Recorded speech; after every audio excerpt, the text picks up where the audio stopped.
then Tim will talk in English. So first and foremost, we're both happy to be part of this important delegation. Why? Because, of course, this is a new year, and we're now in a new era of partnership with China. And so it was important for us and the Prime Minister to come as this first visit to Beijing, and meeting obviously with Premier Li and tomorrow with President Xi.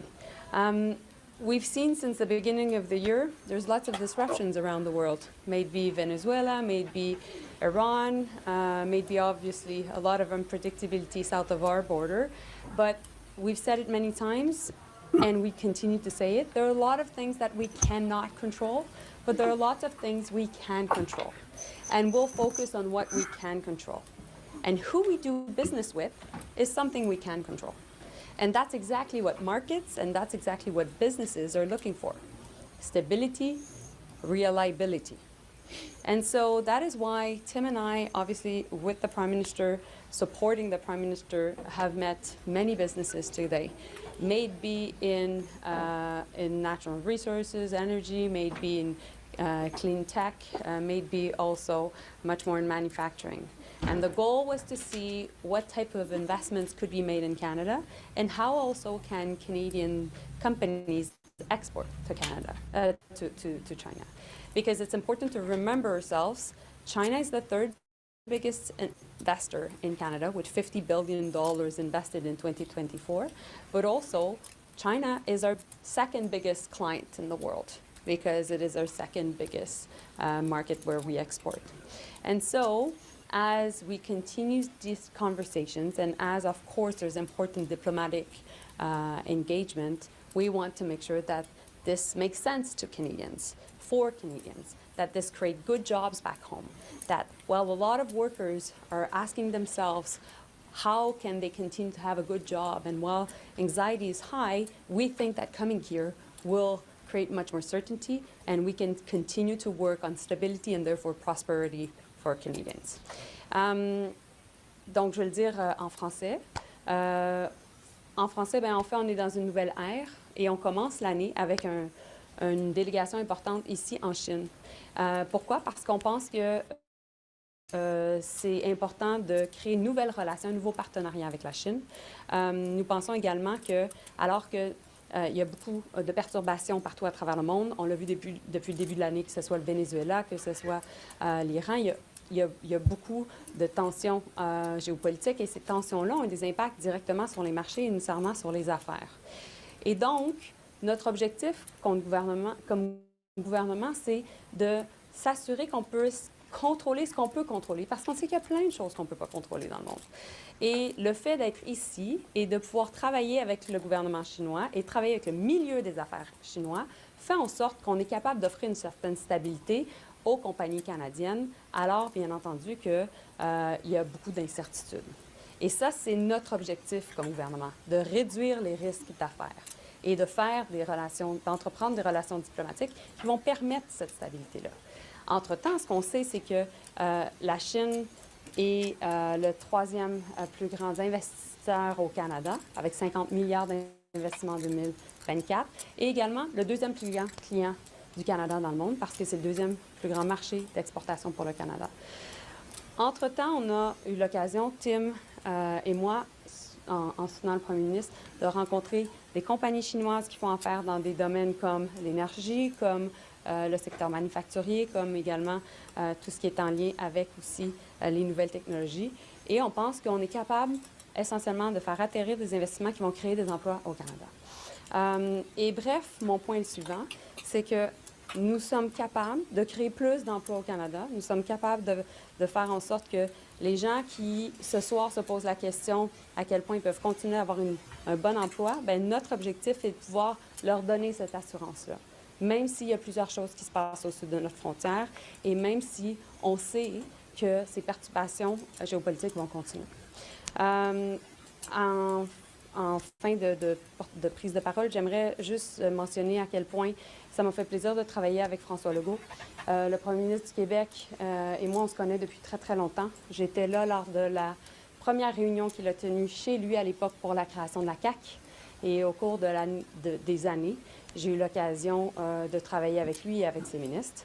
Je pense qu'il peut être fier de tout son investissement en politique parce que je pense qu'il a su transformer la scène politique québécoise. On l'a vu certainement durant la COVID, être capable d'offrir un leadership important dans des moments où les Québécois avaient besoin de leadership fort et de solidarité. Et je lui souhaite tout le meilleur pour la suite des choses. Ça va me faire plaisir de continuer à travailler avec lui dans une autre capacité. Envisagez-vous de diminuer? Je peux-tu, I think. What I would like Canadians to know is today was a very important day in our relationship with China and what it means for Canadian workers going forward. I'd like to give you a couple of quotes. A quote from the chairman of the Standing Committee. It is a new era in the relationship between Canada and China. It is a full turnaround in our relationship. China wants to move forward in a mutually beneficial way with Canada. The Premier said tonight, we desire a new strategic partnership with Canada. Today we signed 8 agreements, as you all saw. I signed an MOU with Administrator Wang of the NEA, and tomorrow I'll be over talking with him about how we take that to the next level. Today I also signed an MOU with Minister Ni around the use of more Canadian wood in Chinese construction. Tomorrow night I'll be with him visiting their home exhibition where we will see the latest technologies and how we can use more Canadian wood in China. These are good things for Canadian workers. These are good things for Canada. And this is just the beginning. There's more to come. This is not a one and done. We will be back here more, looking for more ways to get Canadian products into this country so more Canadians have good paying jobs. The MOU that you signed today puts a lot more emphasis on oil and gas, and specifically Canada looking to expand its supply to the United States. That's a big difference than the one in 2017 that was signed between Trudeau and the Chinese government. What opportunity do you think China offers when it comes to the export of oil and gas? So I disagree with that framing. I think this was a framing around Canada and China sharing a view on how to get to net zero. This was a framing around how we work together in, yes, conventional energy, but also in clean energy. We met today with a number of clean energy companies who are world leaders in things like onshore and offshore wind, in world leaders, things like solar, world leaders in things like grid storage. We had comprehensive discussions around how they would like to bring that technology to Canada, help us deploy that so we can deliver affordable green power to power the transition to net zero. Yes, we also talked about conventional energy. We talked about it in the context of they really like that we produce the lowest carbon intensity LNG in the world. They are an investor in our first LNG project. They are going to be an investor in our second LNG project. And they are a major user of our conventional oil and gas. Are you though, sir? Can you make clear? Are you welcoming or trying to you guys will all have the chance to ask questions. Okay, let's. Is Canada Yes, Ashley. considering lowering its tariff on Chinese EVs or welcoming more production in Ontario of Chinese EVs to try and get China to lower its tariffs? And do you see a breakthrough as being possible this visit? So a couple of things. There's still negotiation happening, and of course the Prime Minister will be able to answer your question tomorrow. There's an important meeting tomorrow with President Xi regarding also how can we make sure that we do more Canada and China together. I think a lot of people in the auto sector right now, I'm thinking obviously of auto workers, have been preoccupied when hearing what is happening south of the border and the different comments regarding the capacity of Canada to continue to export autos, cars across North America. And so that's why my team and I have been working on a new auto strategy, because our goal is to make sure that we favor auto production in Canada. We need to make sure that we continue to have a very strong auto sector. There's 125,000 people working in the sector with direct jobs. Indirect, it becomes 400,000 people involved in the auto sector. And at the same time, we're trying to attract a lot of investments from Korea, from Germany, and also we're looking at different partners around the world. And so these are ongoing conversations, and that's why we'll have more to say tomorrow. Est-ce que Mr. vous Hodgson. envisagez de diminuer les tarifs douaniers sur les véhicules électriques chinois à 50%, comme l'indique le fait? Donc, on va continuer à avoir des conversations. Il y a encore des négociations qui ont lieu. L'important, c'est que Envisagez 50%? il y a encore des négociations qui ont lieu et demain, il y a une rencontre très importante, bien entendu, la rencontre entre le président Xi et le premier ministre, le premier ministre Carney. Mr. Non, Hodgson? non, sorry. Je vais Yeah, parler en sorry. français. OK, merci. Et donc, dans les circonstances, on va continuer à avoir ces conversations-là. Mais ce qui est très, très important de comprendre, c'est qu'on sait qu'il y a 125 000 emplois dans le secteur de l'automobile qui sont affectés par la nouvelle position de l'administration américaine par rapport au secteur automobile dans l'espace nord-américain. Et mon message pour les gens qui sont dans le secteur automobile, c'est que le Canada, nous, on travaille présentement sur une nouvelle stratégie dans le secteur de l'automobile et notre objectif va être de favoriser la production automobile au Canada. On essaie d'attirer des investissements de partout à travers le monde, certainement de la Corée, certainement de l'Allemagne, et on regarde d'autres juridictions. Donc, on va continuer à avoir ces conversations-là. Demain, j'aurai l'occasion aussi de rencontrer d'autres compagnies dans les secteurs manufacturiers et automobiles ici en Chine. Mr. Hodgson, can I ask you, in the joint statement, the joint roadmap today that was released by both countries, you welcomed investment in a number of areas, including energy. In 2012, the Canadian government shut the oil sands off to further investment from China. That was in 2012. Are you open to more investment from China in the oil sands now? So today, China is a major investor in the oil sands, both as an operator and as a passive investor. They desire to have more of our energy. As long as they're a responsible producer, we're open to more investment from China. Can I ask you to clarify that answer, please? The 2012 policy walled off new investment, and you say they're an active player today. Sure, because of previous investments. Are you open to changing the Investment Canada Act to bring in new, more Chinese investment in the oil sands? Look, they're already major investors. They have the opportunity to Right. increase their production. If they, like anyone else, is going to invest in new operations, they would go through the Investment Canada Act. But let me be clear. We are here because we share a goal. We share a goal on getting to net zero. We believe we have lots of common interests with respect to how we use clean energy to get there, and we have common interests around how to get there on a conventional basis. And we're going to exploit that for the benefit of Canadian workers and for Canadians. And I think just to add to that, it's important to remember that the Investment Canada Act was recently modified to increase powers of the government to make sure that we would have the guardrails important when it comes to national security and economic security. So there's no need to change the legislation. Guys, don't forget We to have those like and powers, subscribe, we'll look turn on those case by notifications. case. But as Tim was saying, we already have major investments in the sector. So you don't view it as a national security issue?